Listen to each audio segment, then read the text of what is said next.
Yang jadi tuan rumahnya ini. Yang jadi tuan rumahnya ini sembuh lambung ya. Pak Didi, silakan masuk Pak Didi. Hadir Mas Sabto.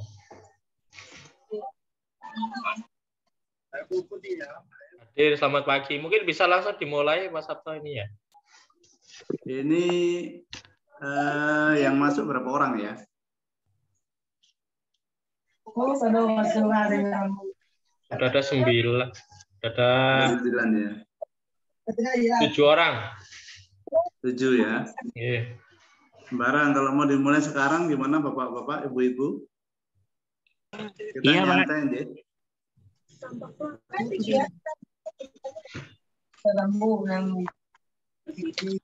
Ya. Pak Alimuddin, bagaimana Pak Alimuddin?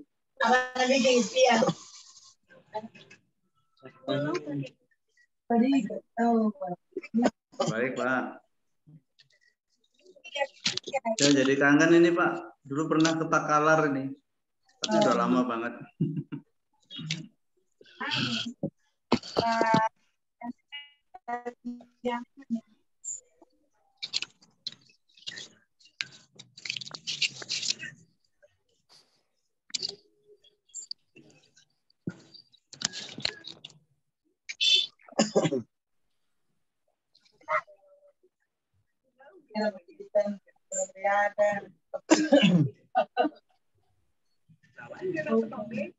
Ya maaf tadi saya salah pencet Bapak Ibu. Baik Bapak Ibu, semangat pagi pada pagi menjelang siang hari ini kita akan berdiskusi tentang pemahaman masalah gangguan lambung ya Bapak Ibu. Baiklah, akan saya buka slide-nya. Kita bersyukur bahwa hari ini kita semua dalam kondisi sehat-sehat ya Bapak Ibu.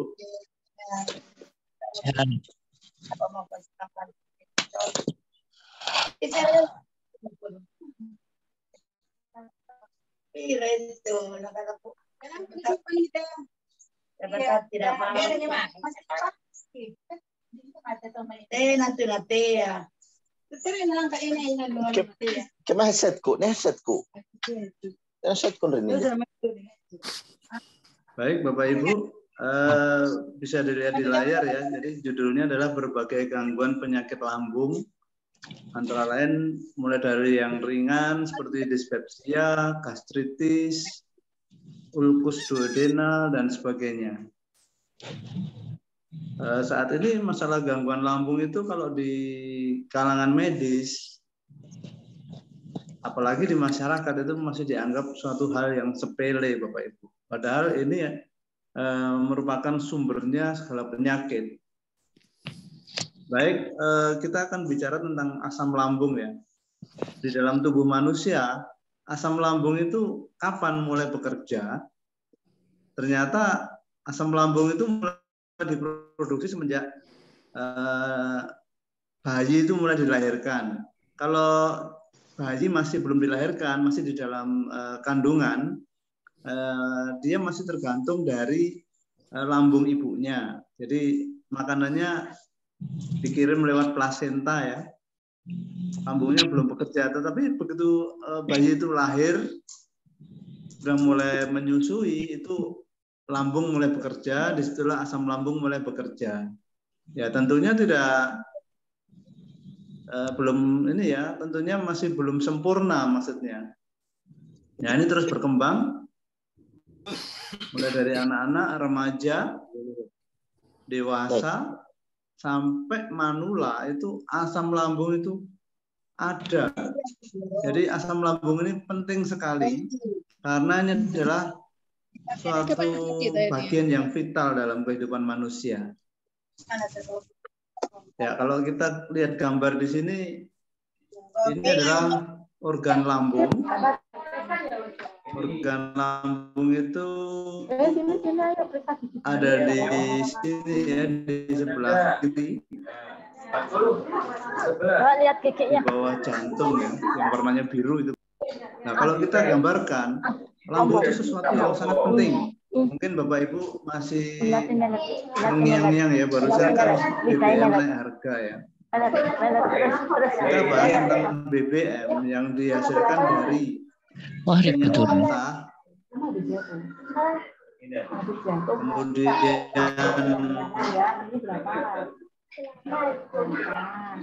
nanti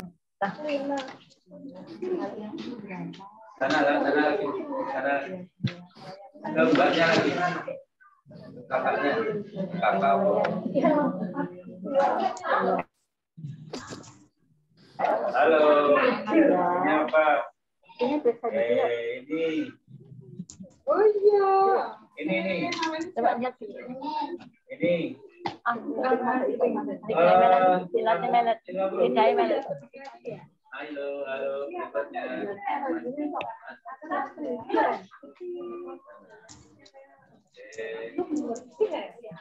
mohon maaf Bapak Ibu, ini internetnya ada gangguan. sama Ibu Ipa. Apa ini? Ini. Cassandra. Nah, ini.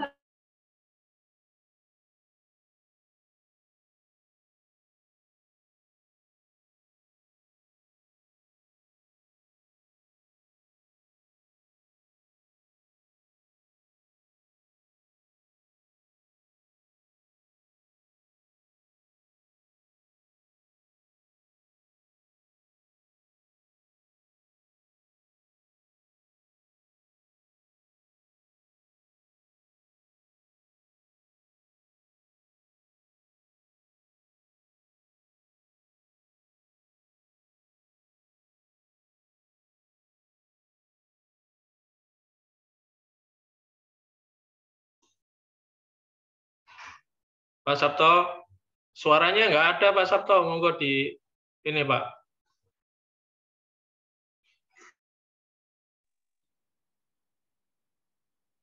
Halo, sudah ada Pak ya?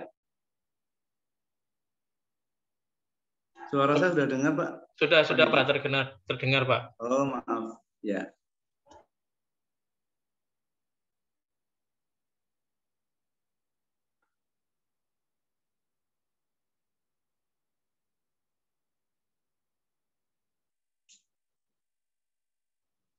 Layarnya bisa dilihat ya Pak Didi ya? Halo? Bisa Pak, bisa jelas, bagus Pak Sabto. Oh baik.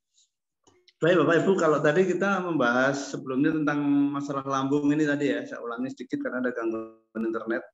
Jadi lambung itu dihasilkan mulai dari anak-anak, remaja, dewasa hingga orang tua. Dia merupakan sesuatu yang sangat vital penting di dalam kehidupan manusia. Jadi selama manusia hidup ya harus ada asam lambung. Lambung itu sendiri terletak di mana? Yaitu di bawah jantung, di abdomen atau di perut sebelah kiri ya Bapak Ibu. Ini yang warnanya biru ini dari lambung. Kita sedikit ini ya membahas di luar masalah kesehatan. Saat ini kita ini ya kalau kita melihat bagaimana sebuah industri bahan bakar itu dihasilkan itu melalui namanya apa yang disebut kilang minyak Bapak Ibu. Jadi kalau kita di luar kita bisa beli bensin, pertamax, kemudian solar dan sebagainya itu dihasilkan oleh kilang minyak. Nah, kenapa saya mau bercerita tentang kilang minyak? Karena kilang minyak ini mirip dengan lambung manusia. Bapak Ibu bisa lihat di sini bahwa minyak mentah sebelum dihasilkan menjadi BBM, itu dia melewati sebuah tungku dulu Bapak Ibu. Artinya apa? Dia harus dipanaskan dulu. Nah, ini ada yang suhunya 400 derajat, ada yang 370 derajat Celcius hingga 20 derajat Celcius.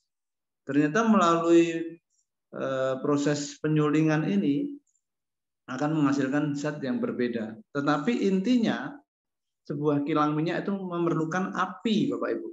Demikian juga dengan lambung. Lambung itu harus ada apinya atau harus ada panasnya. Dan dari lambung nanti akan dihasilkan juga BBM yang berbeda, mulai dari glukosa, dari karbohidrat, kemudian asam lemak dari kolesterol, dan juga asam amino.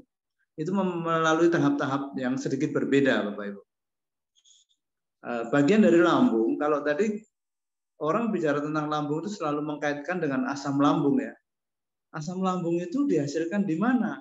Kalau di dalam organ lambung, ternyata kalau kita masuk ke dalam dinding lambung, kemudian kita berbesar, di dalam dinding lambung itu ada celah seperti ini, Bapak Ibu. Nah, di dalam celah ini ada namanya sel parietal dan sel mukus.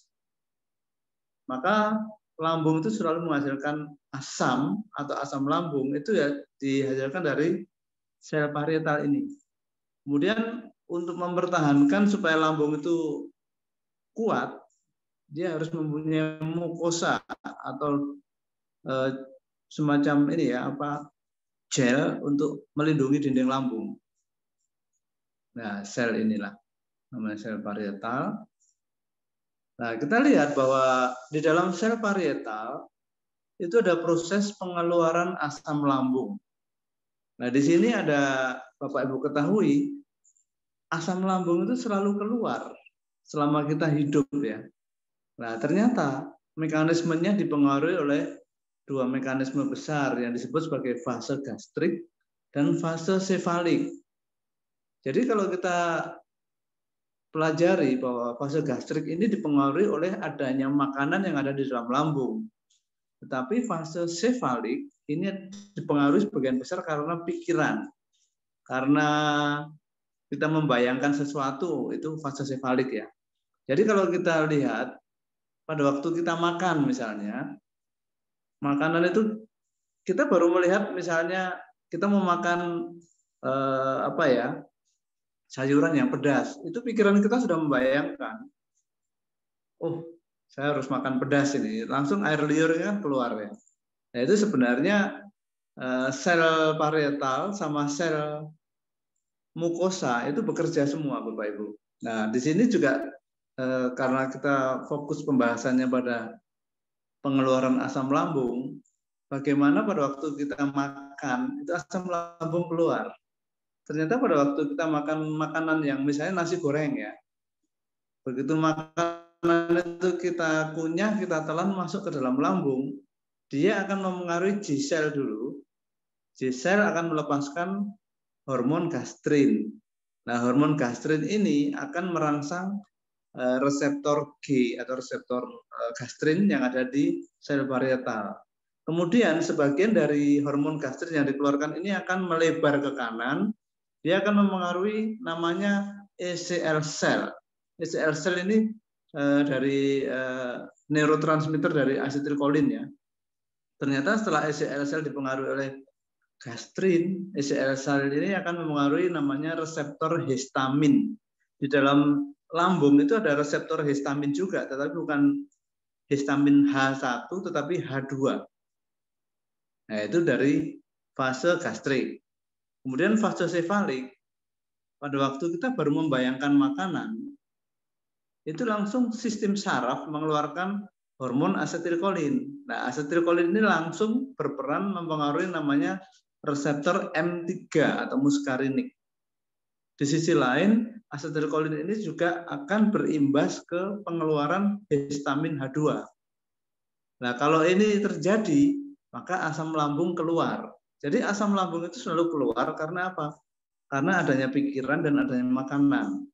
Saya ulangi bagaimana mekanismenya seperti ini. Nah, jadi begitu dia terangsang akan keluar H+, ketemu dengan Cl-, disitulah terjadi HCl atau asam lambung.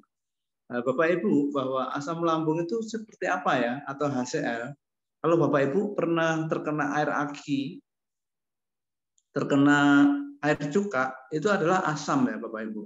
Hanya air aki atau yang disebut sebagai H2SO4, kalau air cuka itu CH3COOH ya, itu meskipun asam, tetapi dia tidak sekuat asam lambung atau HCl. HCl ini kalau ketemu dengan kain, kainnya terbakar Bapak Ibu.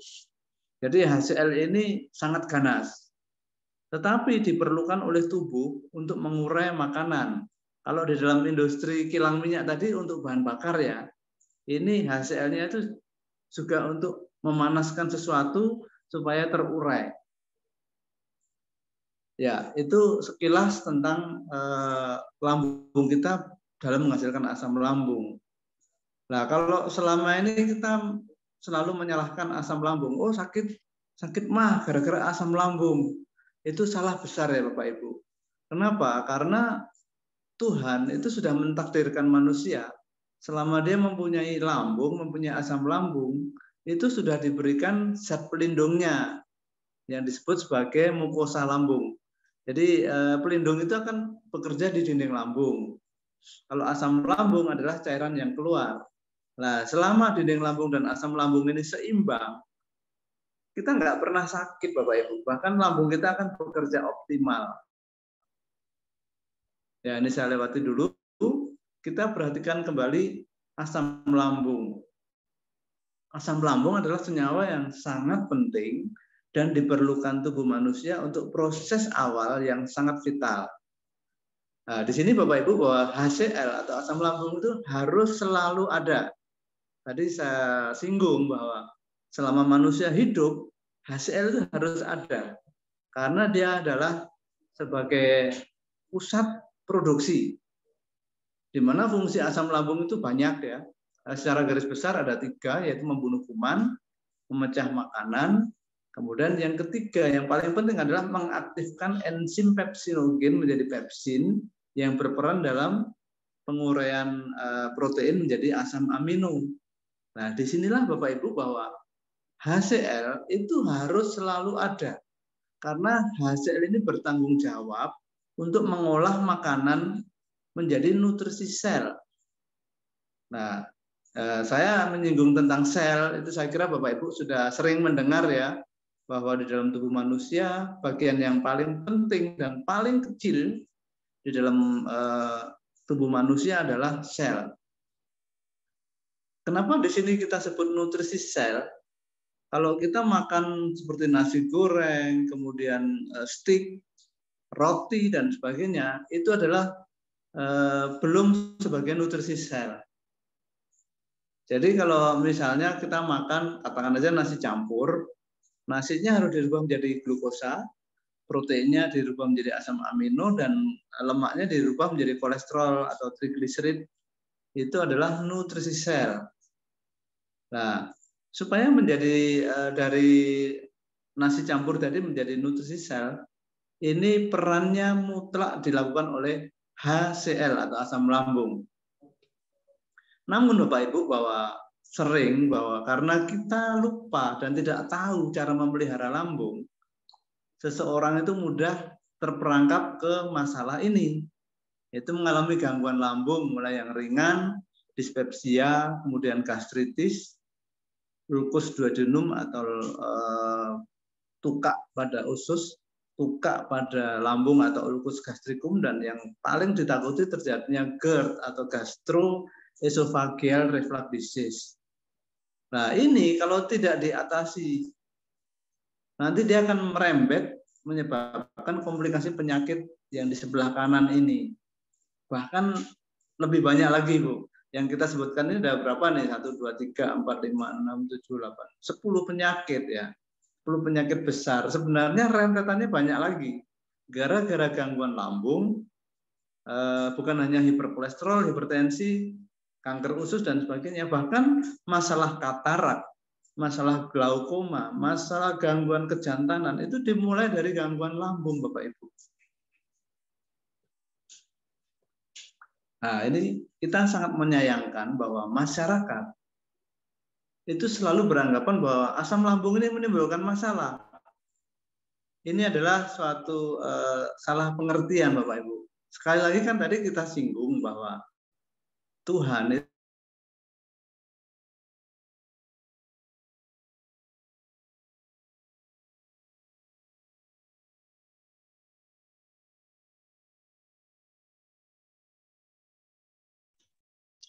Pak Sabto, suaranya hilang, Pak Sabto.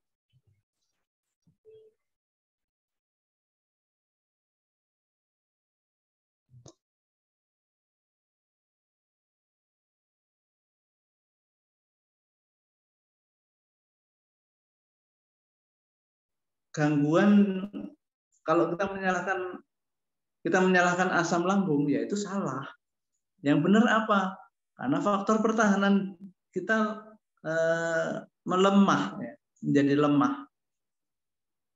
Nah, di sisi kanan, kalau faktor penyerangnya semakin kuat, ya sudah tambah berabe, Bapak Ibu.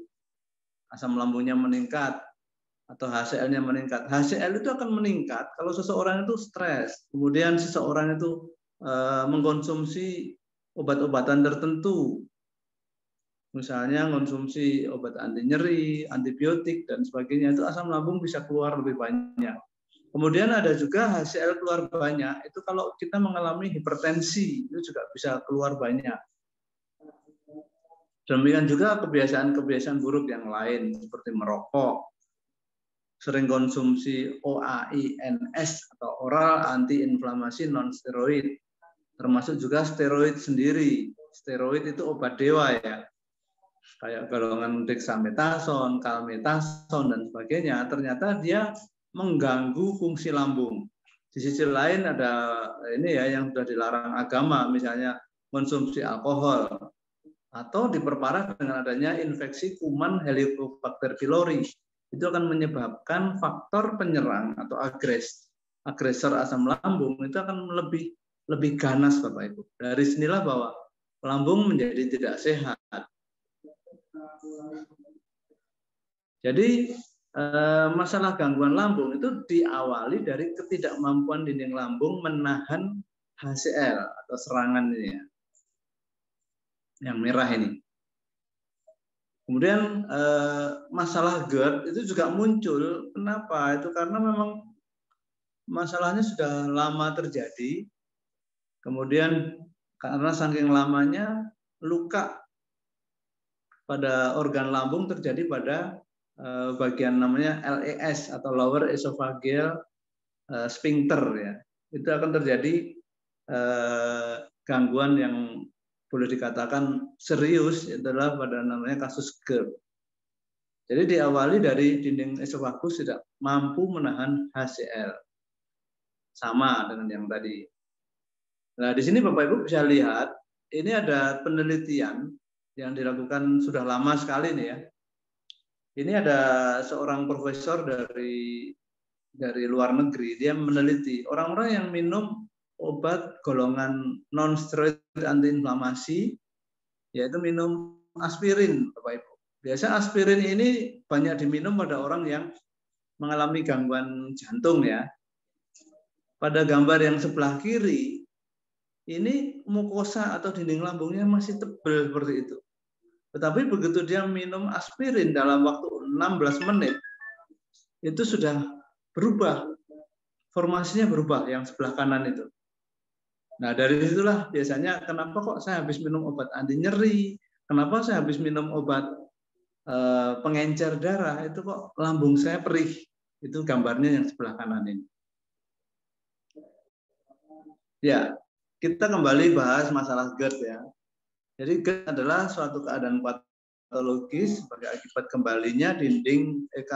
kembalinya kandungan isi lambung ke dalam esofagus atau ke dalam kerongkongan dengan berbagai gejala yang timbul. Jadi GERD ini kenapa kok menyebabkan sakit, panas di sekitar dada dan sebagainya ya? Karena isi lambung yang sudah bercampur dengan asam yang ganas tadi dia naik ke atas. Bahkan dia bisa mempengaruhi panasnya bisa sampai ke sistem pernafasan. Ya, GERD itu seperti ini gangguannya. Ini kalau kita perbesar, jadi bagian dari lambung itu ada namanya fundus atau yang atas. Itu ada sphincternya. Yang sebelah kiri ini adalah gambar yang sehat. Sphincternya jauh dari asam lambung karena dia bisa nutup. Tetapi pada waktu sphincternya tidak bisa menutup atau kendor, maka asam lambung itu akan brojol atau naik ke atas, menyebabkan gangguan pada esofagus itu, sehingga terjadilah GERD. Jadi GERD itu seperti itu, kalau ini dibiarkan bertahun-tahun nanti muncul sel abnormal atau disebut sebagai hiatal hernia. Nah, ini semakin memperparah terjadinya GERD, Bapak Ibu. Seperti inilah orangnya. mengalami gangguan lambung, bahkan kalau yang sudah parah disebut sebagai GERD, itu dadanya selalu terasa panas. Kenapa? Karena asam lambungnya naik ke atas. Kemudian ada juga gangguan yang lain, sembelit. Ya, ini adalah manifestasi dari gangguan pencernaan ya. Yaitu karena apa? Kinerja usus yang bermasalah. Susah buang air, kemudian BAB susah BAB, tidak lancar, biasanya dalam jangka waktu tertentu. Misalnya kalau BAB-nya seminggu sekali itu sudah termasuk kasus sembelit. Tapi kalau 2 hari baru BAB itu masih belum ya Bapak Ibu. Jadi penyebab sembelit juga banyak. Seperti ini, jadi karena kekurangan cairan atau minum, kekurangan serat, gaya hidup tertentu, kemudian efek samping obat, dan juga karena ada suatu kelainan ya. Ya, saya kira sembelit tidak perlu kita bahas karena fokus kita hari ini masalah penanganan gangguan lambung. Nah, Bapak Ibu, bahwa di sini kita lihat ada beberapa muka yang kita kenal ya, mulai dari Dr. Oz, ada artis, Didi Petet, bahkan istrinya Sule dan sebagainya. Ini sayang ya, mereka itu meninggal karena gangguan lambung. Saya kira mereka ini punya uang ya, dan dia mengerti. Tetapi sayangnya selama dia belum mengenal konsep Karnus, kadang-kadang pengertian tentang lambung itu masih dianggap abai, Bapak Ibu. Nah, disinilah Bapak Ibu kita bersyukur kita bisa berkenalan dengan konsep Karnus yang ditemukan oleh Pak Iwan Beni. Apa itu konsep Karnus? Yaitu metodologi dasar untuk mempelajari dan mengembalikan cara kerja manusia berdasarkan algoritma sang pencipta, mulai dari aktivitas tingkat sel sampai aktivitas tubuh manusia, serta hubungannya dengan alam semesta. Nah, dari kacamata konsep Karnus, maka bahwa bisa disimpulkan bahwa lambung yang sehat, HCl-nya harus tersedia. Kalau lambung yang sehat ternyata hubungannya dengan profil darah seperti ini. Darahnya sangat bagus, Bapak Ibu. Jadi orang yang lambungnya sehat, darahnya bersih, kolesterolnya normal, gula darah normal, gambarnya seperti ini. Jadi butiran darahnya itu berpencar ya. Otomatis kalau gambaran darahnya seperti ini, otomatis jantung itu akan enteng ya mompanya ya, dan aliran darah kita lancar ya. Lebih lanjut disampaikan oleh Pak Iwan Beni bahwa manusia yang sehat itu fokusnya adalah pada sel. Asalkan semua selnya ini dapat makan ya manusia sehat, Bapak Ibu. Nah, makanan sel apa? Yaitu nutrisi sel. Tadi sudah kita bahas. Jadi siapa yang menyediakan nutrisi sel adalah sekali lagi lambung dan lambung. Hanya faktanya di luar orang-orang yang mengalami gangguan lambung selalu menyalahkan asam lambung. Dan masyarakat kalau ada masalah gangguan lambung pasti nggak asing dengan 3 macam obat ini, yaitu antasida, H2 blocker, dan PPI.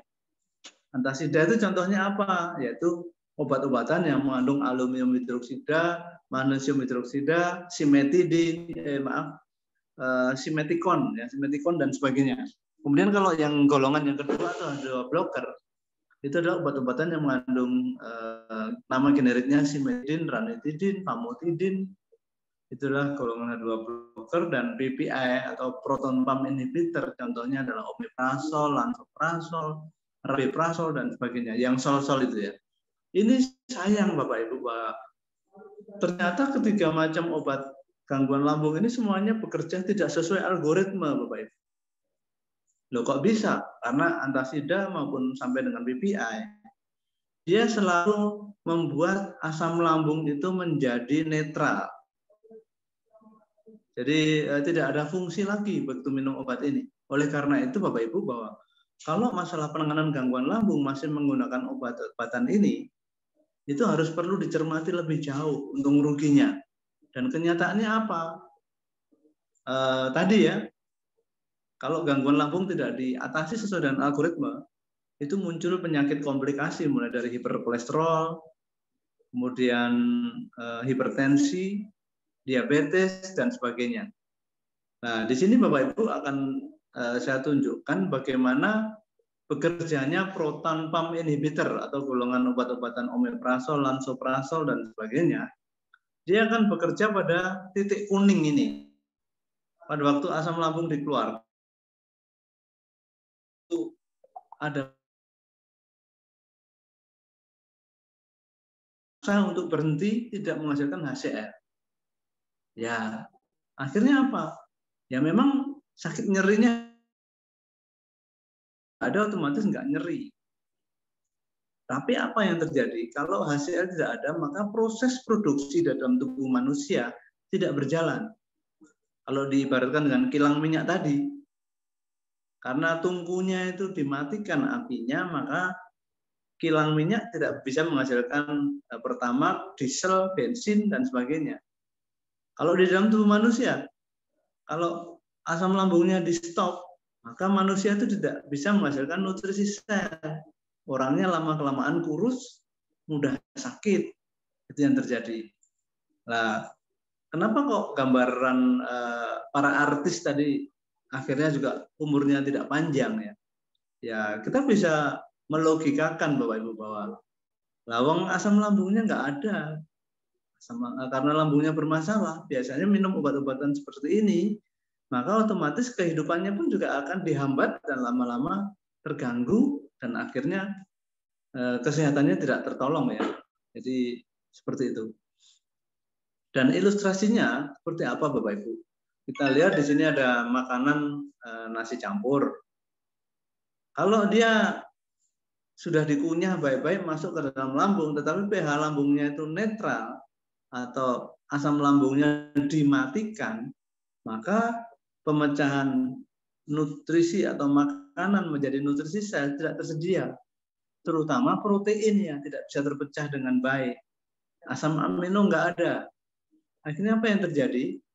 Sel ginjal, sel jantung, sel tulang, dan sebagainya itu tidak dapat nutrisinya.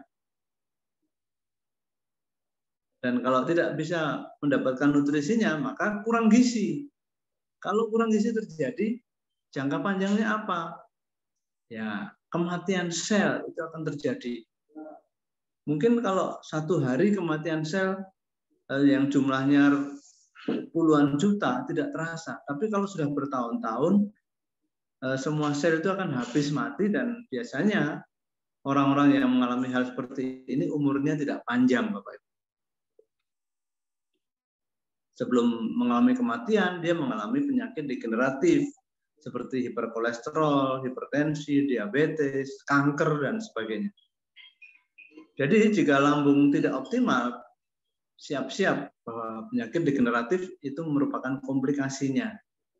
Nah, ini saya punya gambar dari beberapa orang yang sehat ataupun mereka yang mengalami gangguan, itu gambar darahnya seperti ini. Yang sehat, yang atas sebelah kiri, kemudian kalau mengalami gejala anemia, mengalami gejala pengendalan darah, sering makan makanan yang tidak sehat, pada lambungnya juga tidak optimal, itu akan gambarnya muncul seperti ini. Apalagi dengan ditambah dengan stres yang tinggi, kemudian tubuhnya kekurangan zat antioksidan, maka akan muncul kelainan-kelainan darah seperti ini, Bapak Ibu.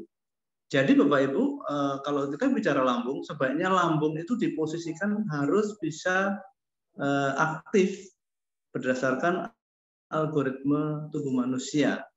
Yaitu apa? HCl harus tersedia supaya semua dengan baik.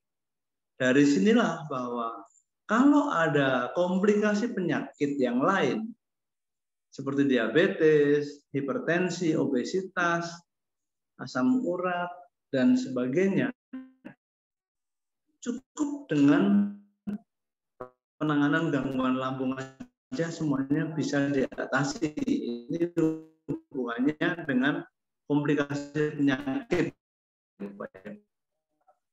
Jadi karena topik pada menangani gangguan lambung sesuai dengan algoritma Sang Pencipta atau sesuai dengan sunatullahnya. Yaitu apa? Di sini Bapak Ibu, dia akan bekerja meningkatkan mukosa lambung, kemudian meningkatkan bikarbonat, fosfolipid, aliran darah, dan sebagainya. Konsep Karnus cukup di sini. Konsep Karnus tidak pernah menyalahkan asam lambung ya Bapak Ibu.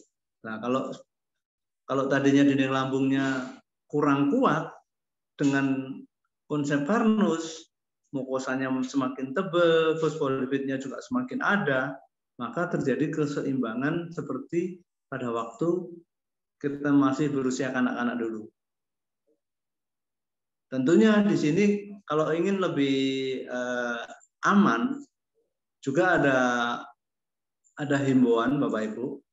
Yang pertama ya tentu merokok itu kurang menguntungkan. Kemudian yang paling jahat adalah sering mengonsumsi obat-obatan atau jamu yang bekerja sebagai anti nyeri atau jamu pegelinu misalnya. Itu ternyata dia akan menyebabkan dinding lambung itu mengalami penurunan. Demikian juga untuk kasus-kasus yang lain seperti adanya kuman Helicobacter pylori, kebiasaan konsumsi alkohol itu semuanya kurang baik. Jadi Bapak Ibu bahwa kalau lambung bisa diposisikan bisa bekerja sesuai dengan algoritma Sang Pencipta, maka kita semuanya akan all in ya. Tubuh kita ini autopilot, auto healing dan sebagainya. Dimulai dari lambung yang bisa bekerja dengan baik, disinilah protein akan terpecah menjadi asam amino atau terciptanya nutrisi sel yang memenuhi syarat, sehingga semua sel itu bisa mendapatkan nutrisinya, semua selnya kenyang, akhirnya manusia itu sehat, masuk dalam tataran homeostasis. Dari sinilah jika semua sel terpelihara, jika semua sel mendapatkan nutrisinya dengan baik, kita akan sehat, optimal, dan syukur-syukur bisa bahagia. Seperti itu Bapak Ibu, bahwa konsep Karnus berangkat dari masalah penanganan gangguan lambung, semuanya akan bisa diselesaikan. Tidak perlu konsumsi obat yang sekali konsumsi lebih dari 5 macam obatnya. Cukup gangguan lambungnya diselesaikan. Kalau Bapak Ibu belum terkena gangguan lambung, ya saran kami apa? Yaitu jagalah lambungmu dengan baik dengan cara-cara yang sederhana. Seperti rajin teratur, kemudian tidak menunda makan, olahraga, dan sebagainya. Itu sangat menunjang sekali. Namun pada yang sudah mengalami sakit juga jangan putus harapan. Ini ada beberapa orang yang pernah sembuh dari gangguan GERD, pernah sembuh dari sakit MAH, meskipun sudah bertahun-tahun, puluhan tahun, nggak pernah sembuh dengan semua macam obat. Termasuk saya pribadi, itu lebih dari 30 tahun, nggak sembuh-sembuh. Ternyata setelah menerapkan konsep Karnus, itu bisa membaik. Dan juga mereka yang sudah mengalami komplikasi diabetes, lambungnya diperbaiki. Ya, ini contoh yang lain yang ekstrim. Cuman mohon maaf ini jangan dipublish ya, karena ini yang bersangkutan sudah tidak ada. Kemudian kasus-kasus yang berat lain yaitu masalah kanker ya Bapak Ibu. Ternyata dengan pola yang sederhana tetapi sebenarnya canggih ya, lambungnya diperbaiki, mereka bisa sembuh dari kanker dan penyakit yang lain, termasuk juga penyakit-penyakit misterius seperti gangguan autoimun. Ini berangkat dari masalah penanganan lambung, autoimunnya bisa diselesaikan Bapak Ibu. Ya, banyak sekali kisah-kisah yang sukses berhasil baik dengan gangguan asam lambung. Sekali lagi Bapak Ibu bahwa asam lambung itu jangan disalahkan ya. Karena apa? Karena Tuhan sudah menciptakan lambung, itu semuanya sudah all in. Kalau HCl dianggap sebagai sebuah serangan, tentu ada perlindungannya, yaitu mukosa lambung. Selama kita bisa menjalankan kehidupan ini sesuai dengan algoritma Sang Pencipta, kemungkinan gangguan asam lambung itu tidak akan pernah terjadi. Tetapi jika misalnya sudah terjadi gangguan lambung, ya Bapak Ibu nggak usah putus harapan. Kami sudah menemukan solusinya yaitu dengan konsep Karnus. Ya, sampai di sini Bapak Ibu, mudah-mudahan bisa menambah wawasan ya.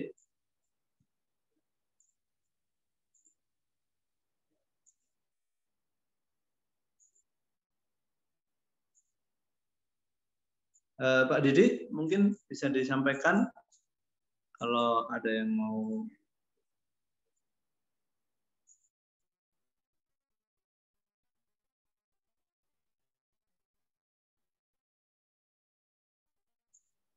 Menanyakan, ada jelas? Ya, selamat pagi Bapak Ibu. Silakan jika ada yang mau ditanyakan.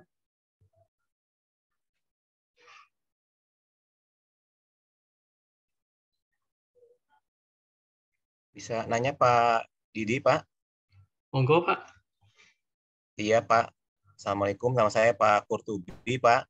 Terima kasih Pak Sabto tadi udah menjelaskan sangat menginspirasi sekali ya dengan program Karnus itu. Seperti memang logikanya seperti itu ya Pak ya.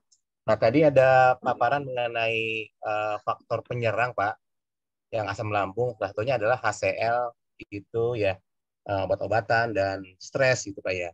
Satu lagi Pak, mohon tanya yang masalah pepsin itu Pak. Pepsin itu enzim Pak ya. Enzim itu apakah kita nambah enzim, apakah enzimnya terlalu rendah atau terlalu tinggi Pak? Biasanya kalau kita ke dokter itu sering dikasih enzim Pak, gitu. Nah, bagaimana Pak dengan pepsin ini Pak yang menjadi faktor penyerang asam lambung itu Pak? Baik Pak Kurtubi, bahwa memang pepsin itu enzim, betul Pak. Tetapi Bapak harus bedakan, enzim itu yang paling baik adalah enzim yang dihasilkan oleh tubuh manusia sendiri. Karena enzim itu akan keluar, tentu dia ada sistem perintah. Dan juga ada ukurannya Pak. Ukuran termasuk juga zat-zat atau kandungannya itu pun kalau dari dalam tubuh sendiri dipastikan sangat aman. Kalau misalnya ditambahkan dengan enzim dari luar atau enzim sintetis, ya sama dengan kesimpulannya kurang aman Pak. Iya Pak. Karena kita nggak pernah, tubuh kita ini kan komunikasinya berdasarkan ini Pak ya, reaksi kimia ya. Nah kalau kita langsung memberikan enzim tambahan, udah pokoknya mau nggak mau saya kasih pepsin 100 mili misalnya, padahal kebutuhannya hanya 5 mili misalnya. Nah, itu kan berlebihan, itu kurang baik. Dan kenapa tadi enzim pepsin ini yang kita tonjolkan? Memang selama gangguan lambung itu terjadi, yang paling sulit adalah menghasilkan enzim pepsin ini Pak. Tapi untuk pengolahan nutrisi yang lain seperti karbohidrat menjadi glukosa,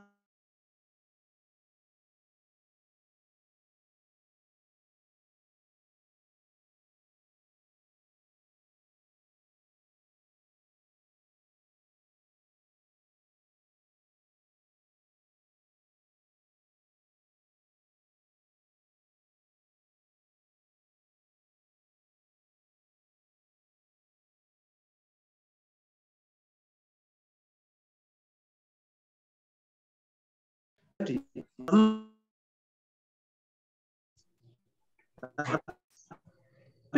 ingat, lemak harus masuk ke sel, ada nol. Yang bisa memecah lemak menjadi asam glikserol itu adalah enzim. Tadi kan masalahnya asam amino nggak ada, otomatis asam amino nggak ada, enzimnya juga nggak ada. Nah disitulah jadi masalah. Kalau dikasih dengan enzim sintetis, mungkin ada baiknya ya. Tetapi ingat, kalau bahan dasarnya enzim ini bukan berasal dari bahan-bahan natural atau bahan-bahan organik, itu tentu tubuh tidak bisa menerimanya 100%. Bahkan bisa-bisa nanti dianggap sebagai sampah. Ya, seperti itu Pak Kurtubi. Mungkin bisa diterima? Iya Pak. Enzim juga dapat dihasilkan dari makanan ya Pak Sabta ya. Betul. Iya, contohnya misalnya ada yang kasih tahu itu pepaya misalnya, itu mengandung enzim juga. Apakah kecukupan enzim di tubuh kita itu bisa dikonsumsi dari makanan atau buah-buahan? Gitu, Pak. Mohon sarannya Pak. Oh baik Pak. Memang di dalam pepaya itu mengandung enzim ini Pak ya, namanya papase ya. Papase. Jadi enzim itu biasanya akhirannya ada se itu ya. Tirosin kinase, papase, amilase, peptidase, itu enzim semua, Pak. Nah, enzim dan hormon itu hampir sama, Pak. Kalau hormon itu menjalankan sistem perintah, kalau enzim itu eksekutor. Tetapi keduanya ini bekerja saling bertolak belakang biasanya. Seiring bertolak belakang itu ya. Nah, antara hormon dan enzim ini bahan bakunya itu memang dari nutrisi, Pak. Iya. Seperti diketahui bahwa di dalam tubuh nutrisi kita ini banyak macam ya. Mulai dari asam amino, asam lemak, atau fosfolipid dan sebagainya. Nah, kalau kita bicara tentang enzim itu terbuat dari fosfolipid dan sebagian besar dari asam amino. Jadi dihasilkan dari mana? Dari makanan. Terus kalau ditanya, otomatis kita ini perlu ketersediaan enzim. Supaya enzim tersedia dengan baik, bagaimana? Ya, makanannya harus bergizi, lambungnya harus optimal, itu Pak.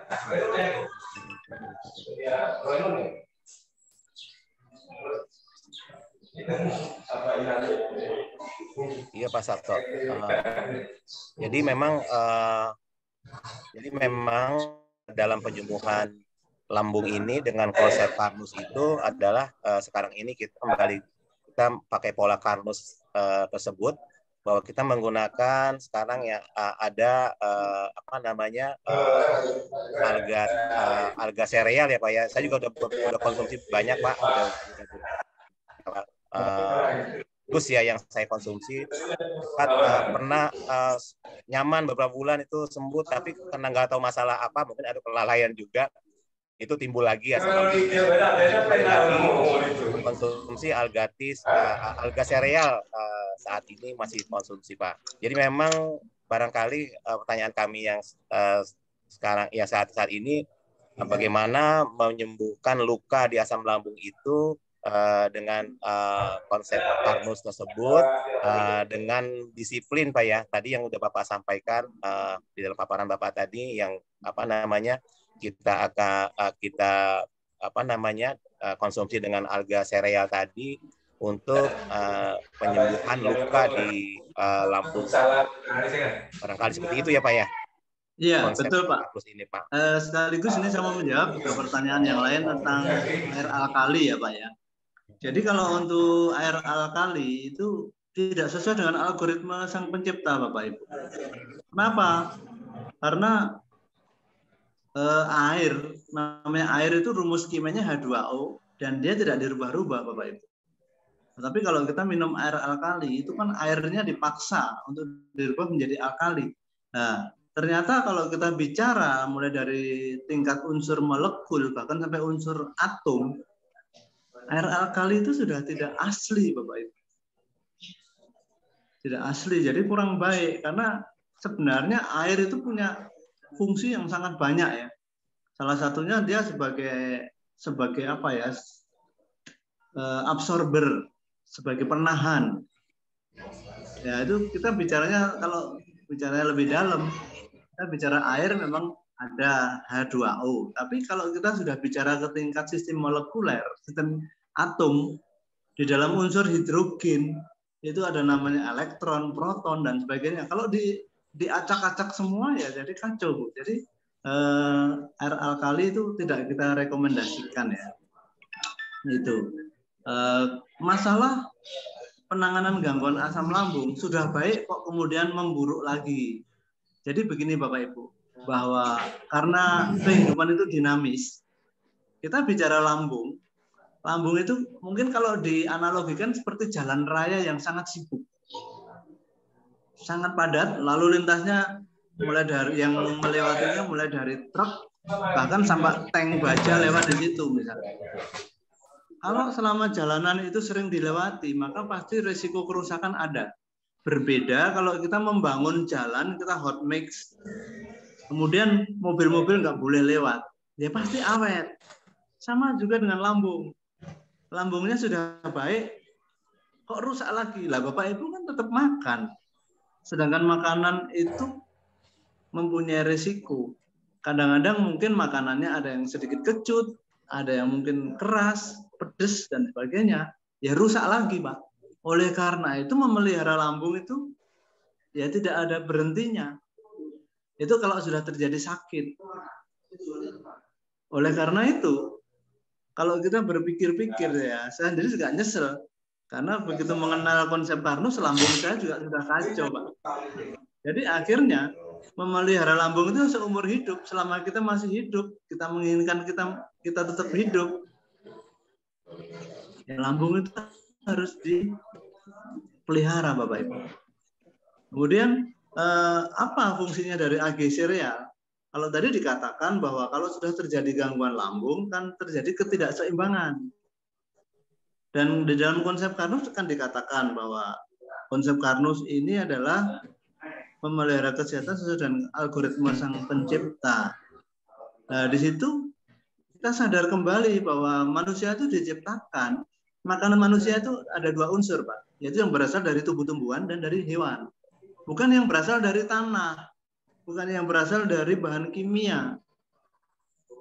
Oleh karena itu kalau sudah terlanjur sakit, ya kita berusaha memberikan suatu makanan yang bisa menjadi obat.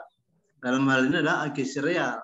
Di dalam AG sereal itu unsurnya itu semuanya terbuat dari tumbuh-tumbuhan dan dari hewani itu cuma kolagennya. Ya. Kolagennya dari tulang sapi, yang lainnya dari bekatul, kemudian dari tepung pisang, dan sebagainya. Itu sangat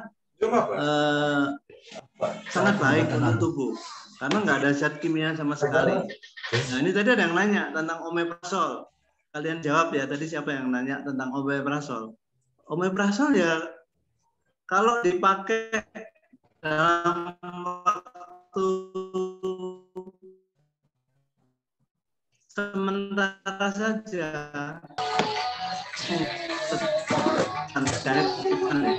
satu lambung sakit, omeprazol bisa dipakai. Tapi terus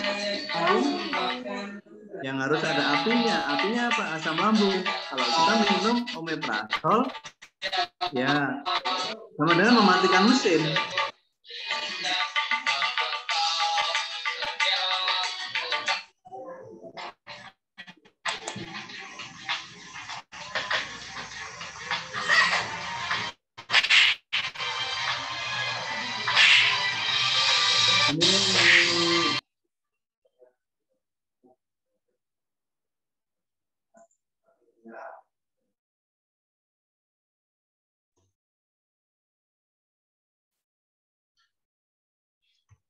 Mohon maaf Bapak Ibu, terpaksa kami mute sebentar karena suaranya tidak jelas ya. Silakan Pak Sabto, mohon di unmute. Oh, baik Pak Didi. Ini saya ulangi dari masalah mana ya? Tentang masalah air alkali tadi atau dari omeprazol, Pak? Boleh dari air alkali, Pak. Omeprazol, ya, omeprazol.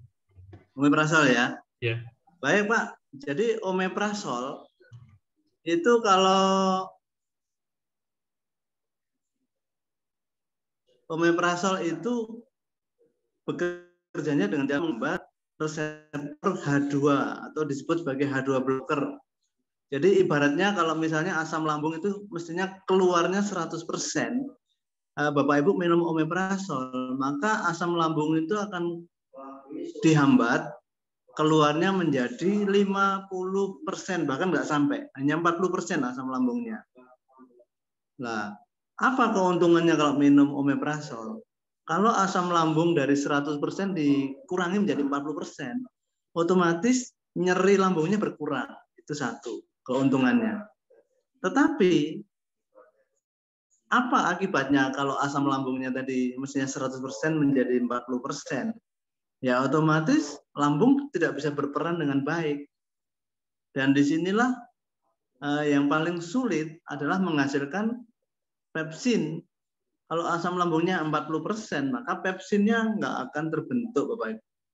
Kalau pepsinnya tidak terbentuk, maka kita makan makanan yang mengandung protein.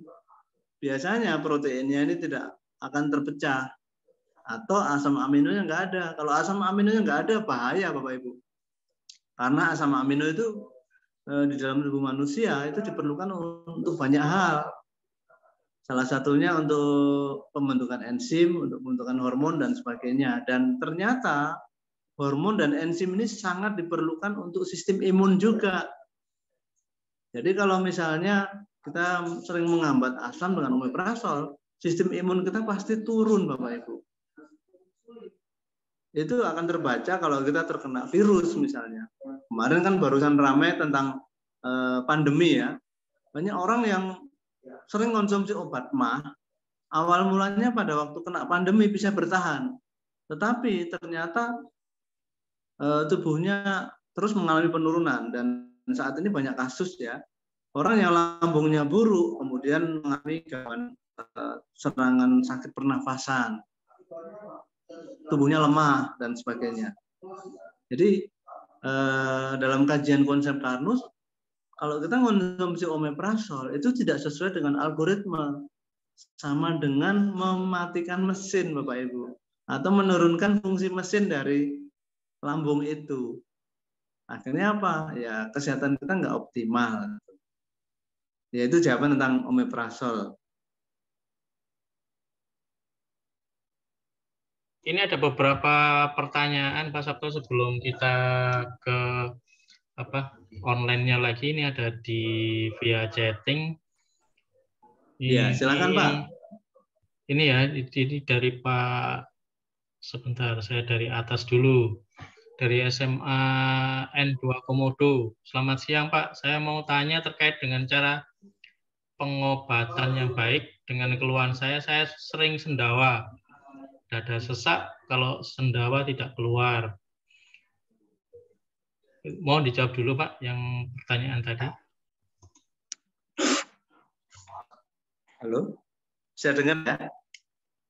Dengar Pak, jelas. Oh, baik. Jadi sering bersendawa itu adalah salah satu bentuk dari gangguan lambung. Kalau sering bersendawa, dada sesak, kemungkinan dicurigai ke masalah gangguan GERD, yaitu isi lambungnya naik ke atas. Nah, ini termasuk kasus yang serius, Bapak Ibu. Kalau sudah terjadi hal seperti ini, kita nggak bisa gerusa-gerusu ya, nggak bisa kita langsung spontan melakukan hal yang cepat supaya cepat sembuh, nggak bisa. Kenapa? Karena pada kasus GERD itu orang itu nggak bisa makan terlalu banyak. Makan banyak muntah atau mungkin malah sesak dada ya. Oleh karena itu harus telaten. Penanganannya apa? Yang paling penting mendasar adalah teratur makan, tetapi makanannya tidak boleh banyak, sedikit-sedikit tapi sering. Kemudian perkuat mukosa lambungnya dengan agi sereal. Hanya masalahnya pada kasus GERD itu lukanya itu ada di atas atau di bagian fundus. Oleh karena itu cara minum agi serealnya harus berbeda ya. Ada satu resep yang dibagikan oleh peserta yang sembuh, yaitu kalau kita bikin agi sereal 1 gelas misalnya, cara minumnya adalah sebelum makan minum setengah gelas, kemudian makan sedikit, selesai makan setengah gelasnya dihabisin, itu bisa. Dan ini mohon maaf nggak bisa cepat, harus dengan kesabaran dan ketelatenan ya, karena memerlukan waktu yang berbulan-bulan. Kalau ingin sembuh cepat dalam waktu 2-3 hari lah, itu sudah tidak sesuai dengan algoritma Bapak Ibu. Namanya gangguan kerusakan jaringan. Kalau pada kulit mungkin bisa 2 minggu kulit lukanya kering, bisa. Tetapi lambung itu nggak pernah bisa istirahat. Ibaratnya jalan tadi, dia setiap hari harus dilewati. Jadi kita membayangkannya ibaratnya membangun atau memperbaiki jalan, tetapi jalanan itu nggak pernah ditutup. Itulah dilematis dalam penanganan lambung seperti itu. Itu Pak Didi untuk yang masalah sering bersendawa tadi. Baik, terima kasih Pak Sabto. Ini selanjutnya ada pertanyaan yang lain. Sebentar.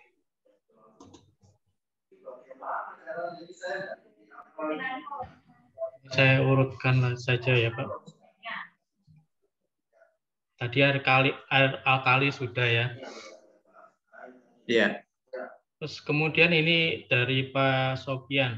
izin bertanya, misal jika lambung sudah mengalami iritasi atau luka pada lambung, bagaimana cara membentuk lapisan baru? Mungkin yang dimaksud di sini mukosa ya Pak, sehingga Ya. dinding sel lambung bisa tertempel atau tertutup kembali. Baik, ini menarik bahwa mukosa lambung itu bisa terbentuk baru. Itu ada syaratnya Bapak Ibu. Tadi kita ingatkan bahwa sesuai dengan algoritma, makanan manusia itu adalah yang berasal dari tumbuh-tumbuhan atau berasal dari hewan. Itu sudah kodrat ya. Oleh karena itu untuk membentuk mukosa yang baru, kita siapkan makanan yang berasal dari tumbuh-tumbuhan dan dari hewan, yaitu minum agi sereal rutin aja Pak. Kenapa ini kita sampaikan? Bukan berarti kita menomorsatukan atau mendewakan agi sereal. Sudah banyak Bapak Ibu, termasuk saya pribadi sendiri, mencoba mengkonsumsi yang katanya itu bisa meningkatkan mukosa lambung, misalnya minum obat-obatan yang mengandung sukralfat, minum obat-obatan yang mengandung bismut misalnya. Sukralfat dan bismut itu dari bahan kimia Bapak Ibu. Kalau kita minum, memang dia melapisi lambung, tetapi dia tidak bisa bersatu dengan tubuh atau ditolak. Apa yang didapatkan? Memang setelah kita konsumsi sukralfat, lambung terasa nyaman. Tetapi habis itu, sukralfat itu sama tubuh dibuang, Bapak Ibu. Oleh karena itu minum enak sebentar, kambuh lagi. Siapa yang untung? Ya tentu yang untung yang punya produk. Tapi tubuh kita nggak untung ya. Ya beruntung sebentar. Ya itu pilihannya terserah Bapak Ibu. Tapi dalam konsep Karnus kita ingatkan kembali bahwa makanan itu sebaiknya begitu dikonsumsi dia bisa menyatu dengan tubuh manusia. Tapi syaratnya apa? Ternyata makanan yang dikodratkan menjadi makanan manusia adalah yang berasal dari tumbuh-tumbuhan dan dari hewan. Kalau yang berasal dari bahan kimia bisa masuk, tetapi akan dibuang. Itu enggak masalah kalau bisa dibuang. Lah, kalau misalnya dibuang tapi menimbulkan efek samping, ya itu yang jadi masalah. Ya, itu. Baik, itu, Pak Sabto. Baik, Pak Sabto, ya. Ini selanjutnya ada pertanyaan lagi tentang omeprazol. Tadi sudah dijelaskan ya bagaimana apakah itu aman, tadi sudah jelas dijelaskan oleh Pak Sabto. Kemudian ini ada pertanyaan dari Bu Sri, sekalian dua ya Pak ya nanti. Kalau kaki tebal dan jalannya hulik-hulik, apa karena lambung Pak? Terus kemudian dari Ibu Firliah ya, Pak, kalau anak usia 12 tahun muntah dan perutnya sakit, apa yang harus saya lakukan? Sudah ke dokter, katanya lambungnya. Saya juga kebetulan kena GERD sudah lama sekali, sekarang sedang kambuh. Ketika psikisnya tidak bagus untuk menjaga lambungnya, bagaimana? Baik, saya jawab dari yang pertama ya. Jadi jalannya gulik-gulik sama apa tadi Pak?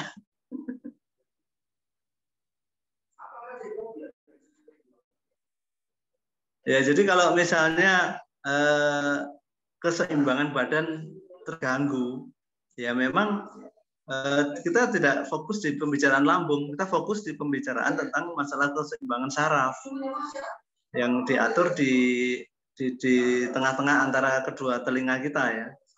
Itu disebut sebagai vertigo. Lah, vertigo itu terjadi biasanya karena mungkin tekanan darahnya adanya rongga THT ya, telinga, hidung, tenggorokan, biasanya dari situ. Ya memang kalau kita mau lakukan sesuatu, tentu yang urgen dulu aktivitas. Ya supaya aktivitasnya tetap jalan, supaya nggak gulik-gulik, ya kita minum obat vertigo sementara supaya nggak vertigo.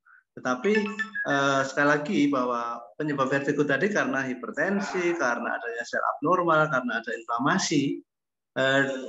Dengan memperbaiki fungsi lambung, maka tindakan itu akan mempercepat kesembuhan dan mempercepat supaya kita tidak tergantung sama obat vertigo itu tadi. Itu Mohon jawaban maaf. saya yang pertama. Ya. Oh, mohon maaf Pak Sabto, yang dimaksud ini kaki tebal dan jalannya gulik-gulik. Mungkin yang dimaksudnya mungkin itu ya, apa, kebas ya. Oh, kaki kebas ya. Kalau jalannya gulik-gulik berarti masalah otot pada kaki ya. Otot kaki, kemudian kaki tebal atau kebas, itu hubungannya dengan aliran darah. Tadi kan kita singgung bahwa kalau lambungnya bermasalah, aliran darahnya tidak lancar. Ya itu dari itu. Jadi saran kami ya lambungnya diperbaiki, dan biasanya masalah kebas ini disebabkan karena lemak yang berlebihan. Nah, lemak berlebihan kenapa? Karena tubuhnya kekurangan asam amino. Asam amino yang non esensial atau yang dihasilkan oleh tubuh.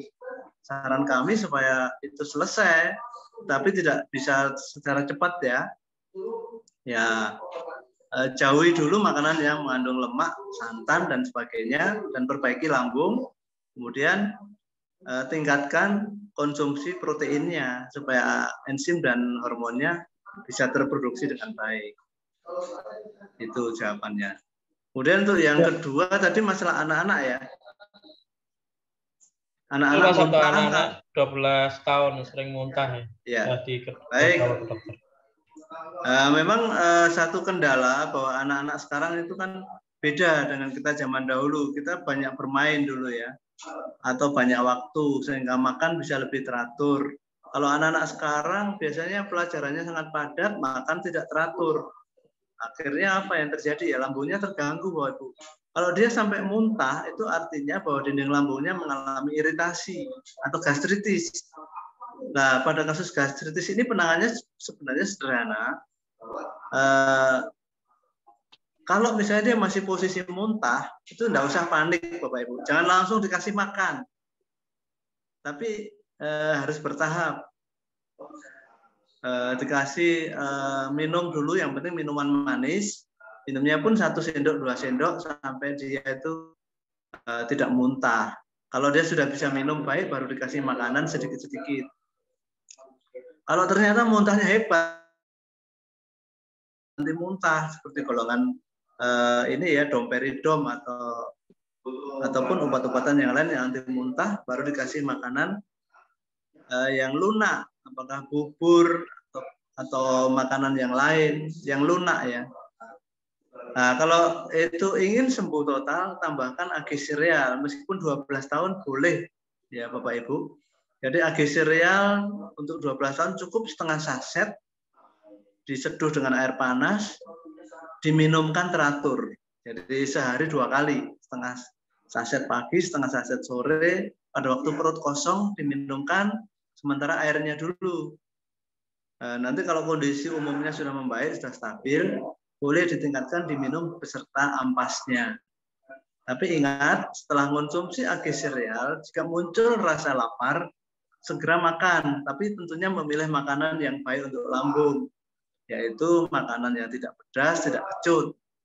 Kemudian usahakan anak-anak itu tidak konsumsi obat anti sakit. Kita nggak tahu ya, kadang-kadang anak-anak itu beli obat sendiri atau apa, misalnya sakit gigi atau pusing, minum obat anti sakit, anti nyeri, itu efeknya ke lambung juga bermasalah. Atau mungkin anak itu mengalami gangguan asma misalnya, kadang-kadang obat-obat asma juga mengganggu lambung. Itu untuk anak-anak. Ada lagi Pak Didi? Ya, saya Mas mau nanya. Oh ya, silakan langsung Pak. Ya, makasih, terima kasih. Sebelumnya saya langsung saja. Ini saya kan dulu sudah mengalami proses tahapan penyakit asam lambung ini dari MA, asam lambung sampai GERD. Ya. Alhamdulillah saya ketemu sama konsep Karnus ini. Saya coba konsumsi AG sereal sudah hampir setahun lah. Udah inilah. Tapi kemarin saya bantu dengan ini Mas, puasa Senin Kamis. Nah, tadi kan Mas sempat katakan bahwasanya harus makan yang teratur, yang tepat. Nah, bagaimana dengan konsep puasa saya yang selama ini saya sudah jalankan Senin Kamis itu? Apa tidak kontradiksi gitu sama ini apa makan yang teratur gitu? Makasih. Baik Pak Abdullah. Jadi maaf tadi konteksnya di luar puasa ya. Kalau puasa itu memang sudah diniatkan Pak. Jadi kalau Bapak puasa kemudian Bapak merasa nyaman, happy, ya tidak masalah. Itu berbeda pembahasannya. pada waktu puasa, Bapak sudah niatkan, apalagi dengan niat ibadah, biasanya kita lebih protek, Pak. Kenapa?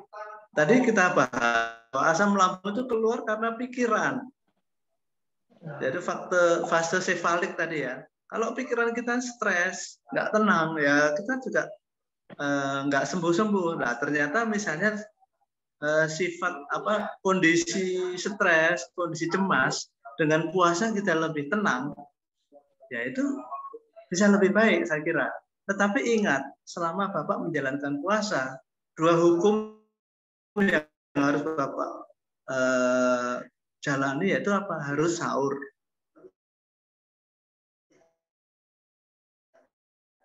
Harus nggak sahur nggak apa-apa, ya itu maaf ya. Biar bagaimanapun tubuh kita ini punya keterbatasan. Makanya kalau Bapak niatkan puasa ya sahur. Kemudian tujuannya apa? Kalau Bapak misalnya puasa tapi kerjaan Bapak ringan, mungkin masih bisa. Tetapi kalau pekerjaan Bapak memerlukan kondisi fisik dengan energi, mungkin puasanya ditunda dulu seperti itu. Jadi masalah makan teratur itu berlaku untuk yang non puasa ya Pak ya. Oh, ya iya. mungkin bisa dimengerti Pak Abdullah? Iya. Mas, saya yang terakhir, selama ini saya sahurnya kok ini cuman minum air putih aja biasa sama kurma. Itu udah ini. Itu nggak apa-apa ya? Biar sahurnya kayak gitu aja, standar-standar aja. Biasa cuman air putih aja sahurnya. Sebenarnya gini Pak.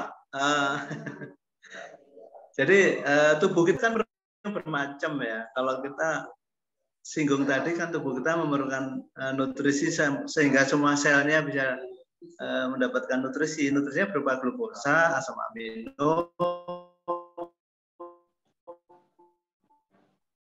asam lemak, vitamin dan mineral. Bayangkan aja di dalam kurma itu ada apa? Mungkin gulanya ada, pasti karbohidratnya ada. Kemudian lemaknya ada tapi sedikit, proteinnya juga ada tapi sedikit. Mestinya masih kurang itu Pak. Jadi saran saya selain kurma ya ditambahkan lagi. Tapi Bapak misalnya sahur dengan agi sereal, di dalam agi sereal asam amino, kemudian asam aminonya terlalu banyak. Kalau untuk lemak sama karbonnya masih kurang. Jadi sebaiknya tetap ditambahkan Pak.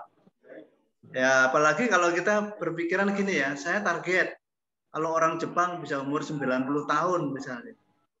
Ya kita, apa salahnya Pak? Saya juga ingin sampai 90 tahun.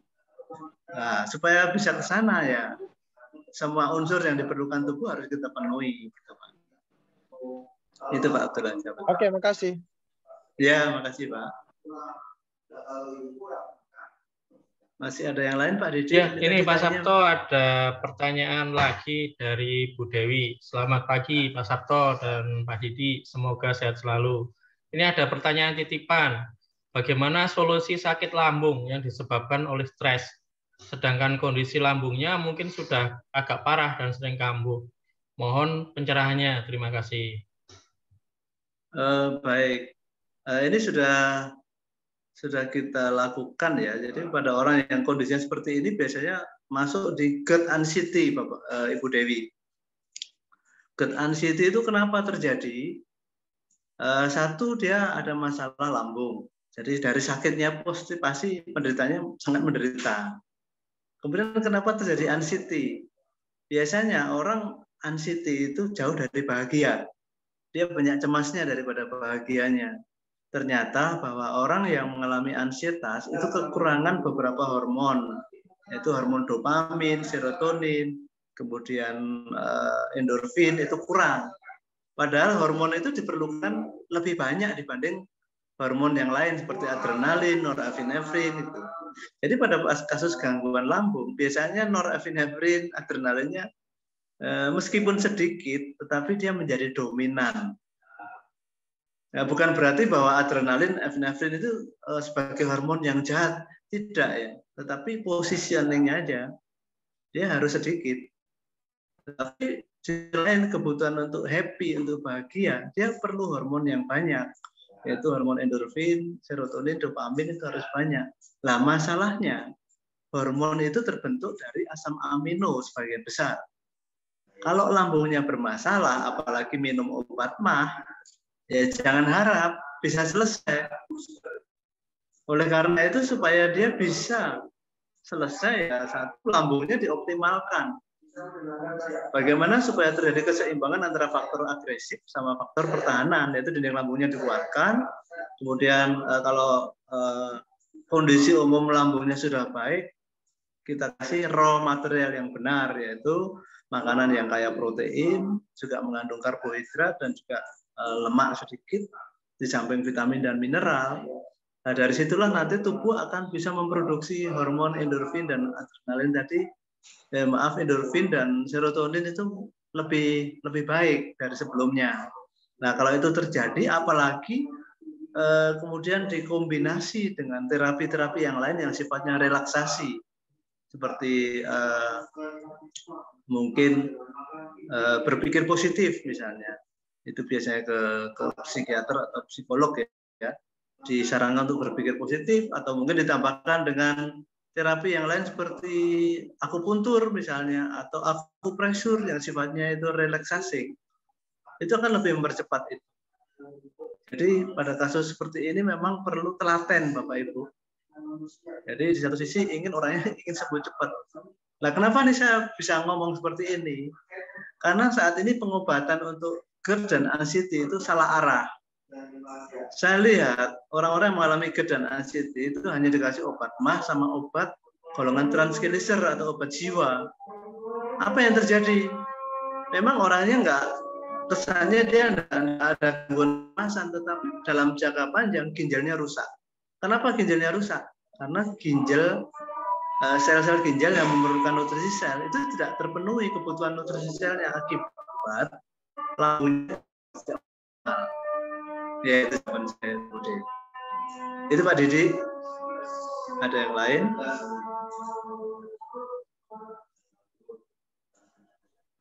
Baik Pak Sabto, ini adzan zuhur untuk waktu Sidoarjo. Mungkin kita break dulu ya. Setelah adzan kita lanjutkan. Siap.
Baik Pak Sabto, kita lanjutkan kembali Pak. Ini ada pertanyaan dari Bapak Guru di SMA Komodo, SMA 2 Komodo ya Pak ya. Izin bertanya lagi Bapak, kalau kita konsumsi dalam waktu jangka lama, misalnya 1 tahun, apakah tidak ada efek samping penyakit lain? Misalnya ginjal, darah tinggi, kolesterol, batu empedu. Lalu apakah banyak yang sembuh untuk keluhan GERD?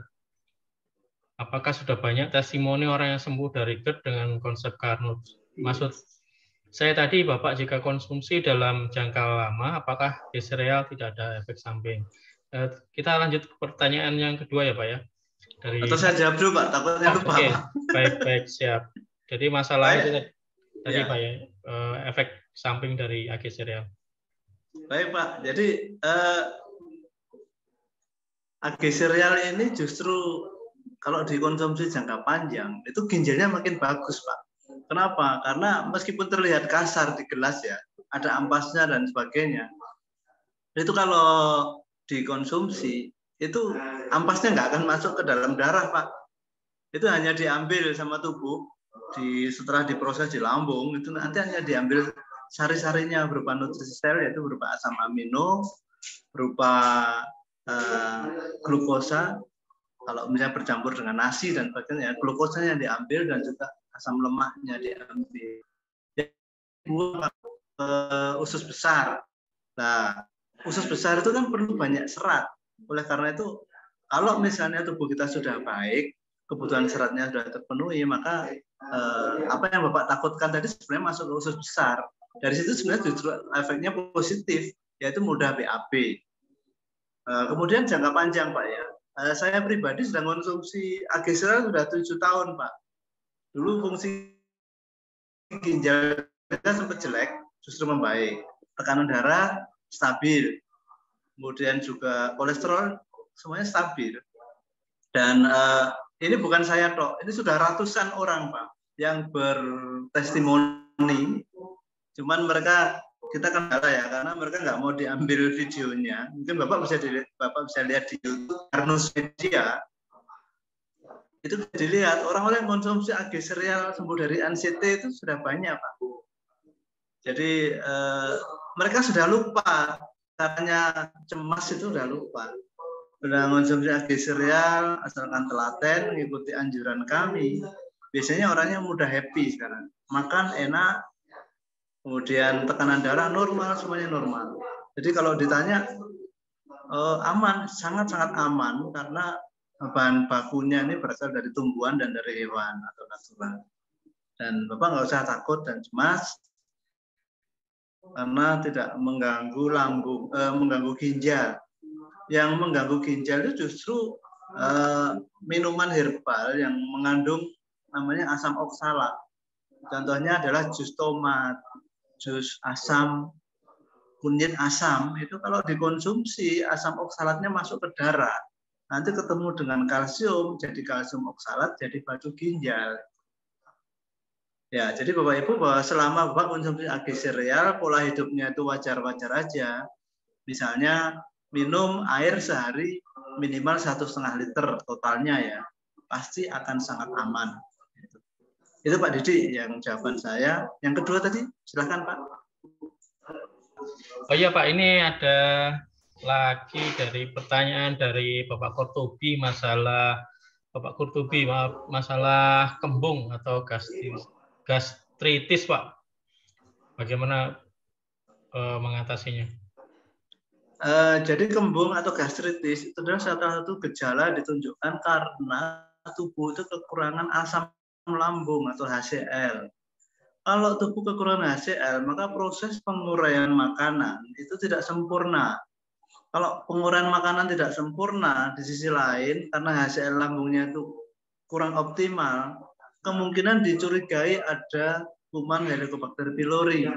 Nah, keberadaan kuman dengan makanan yang tidak tercerna dengan baik itu akan menimbulkan gas.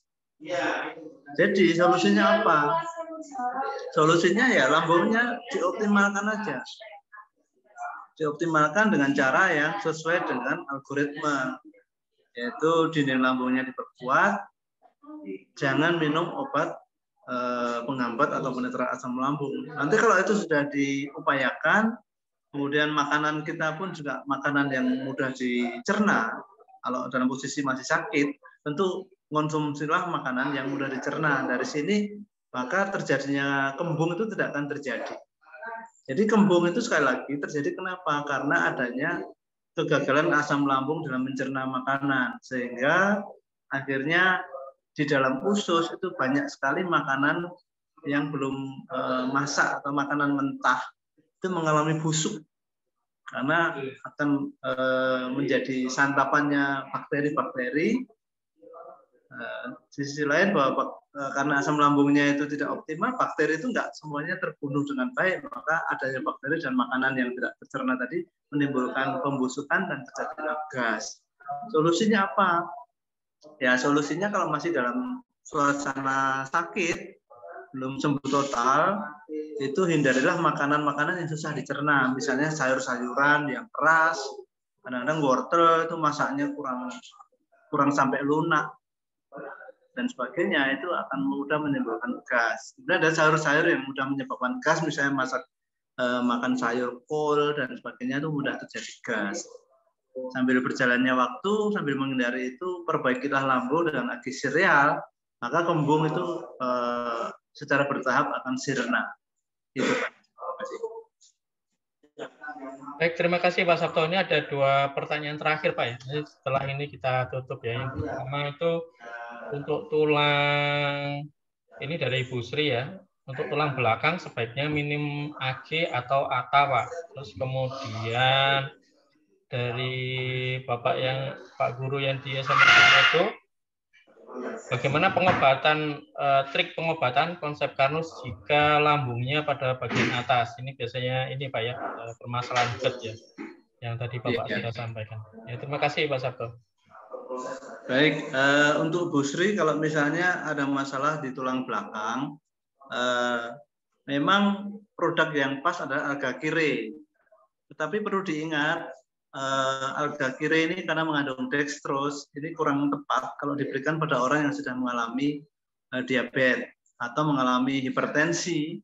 Dextrose itu kurang baik untuk orang diabetes dan hipertensi. Jadi solusinya kalau kasusnya gangguan tulang belakang, selama pasiennya tidak diabetes ataupun tidak hipertensi, bisa diberikan alga kire. Tetapi juga jangan buru-buru alga kire bisa menyelesaikan. Kenapa? Karena kalau tulang belakangnya itu mengalami posisinya tidak benar, itu kalau selama posisinya tidak dibenarkan dulu, tidak direposisi, ya minum alga kire sebanyak apapun tidak akan sembuh. Jadi caranya apa? Direposisi dulu tulang belakangnya. Mungkin dia miring, dibenarkan dulu oleh ahli tulang yang berpengalaman. Kemudian sambil proses reposisi, berikan alga kire, dan selama treatment jangan melakukan gerakan-gerakan yang menyebabkan gangguan reposisi tadi. Misalnya mengangkat galon sambil membungkuk, galon air itu ya sambil membungkuk, atau mungkin melakukan pekerjaan-pekerjaan berat, itu jangan dulu. Jadi direposisi, dikasih alga kire kalau memang tidak hipertensi dan tidak diabetes. Tapi kalau misalnya mengalami hipertensi dan diabetes dengan AG sereal pun sebenarnya bisa, hanya takarannya ditingkatkan.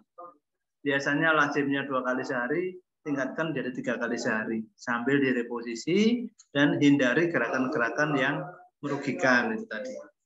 Kemudian untuk Bapak Kartobi, kalau misalnya luka di bagian atas, itu ada 2 cara Pak. Tadi sudah saya singgung. Jadi selama AG sereal ini bisa bersentuhan dengan luka, maka kemungkinan luka itu bisa sembuh.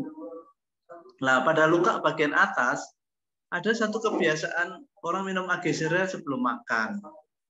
Kalau minum AG sereal sebelum makan, kemudian dia beraktivitas, otomatis material AG sereal itu berada di bawah. Nah, itu mungkin tidak sembuh-sembuh kalau habis minum, makan, kemudian dia beraktivitas, itu otomatis yang bagian atasnya tidak tersentuh oleh material AG sereal. Nah, solusinya gimana? Ada 2 cara. Kalau Bapak itu aktif, maka minum AG serealnya sesudah perut isi. Otomatis nanti makanan akan turun dulu ke bawah, sisa dari lambung yang kosong tadi akan diisi oleh ag serial. Nah, dari situlah material ag serial bisa bersentuhan dengan luka di bagian atas. Itu cara pertama. Cara yang kedua, setelah minum ag serial, Bapak berbaring. Otomatis kalau berbaring, maka material ag serial itu akan bersentuhan dengan bagian fundus atau bagian dari lambung. Nah, dari situlah nanti akan bisa sembuh, Bapak. Jadi caranya dengan dua cara itu. Itu Pak Didi. Mudah-mudahan bisa membantu menambah wawasan. Ya. Siap. Jadi ini Pak ya, kita tutup saja cara ini. Nanti mungkin dilanjut. Jika ada yang belum terjawab, kita lanjut di grup ya, pertanyaan gitu. Iya, tentunya ya. Pak Didi, tolong diinfokan nomor WA jenengan. Oh iya Pak, sudah ada di grup semua ini. Baik. Sudah ya? Ya. Oh, baik. Baik, Bapak Sabto, terima kasih Bapak Ibu telah bergabung. Ini kita sudahi dulu, nanti lain waktu kita sambung kembali via Zoom atau via WA. Terima kasih, semoga Bapak Ibu semakin sehat dan sembuh. Ya. Terima kasih sekali lagi. Assalamualaikum warahmatullahi wabarakatuh. Waalaikumsalam. Terima kasih.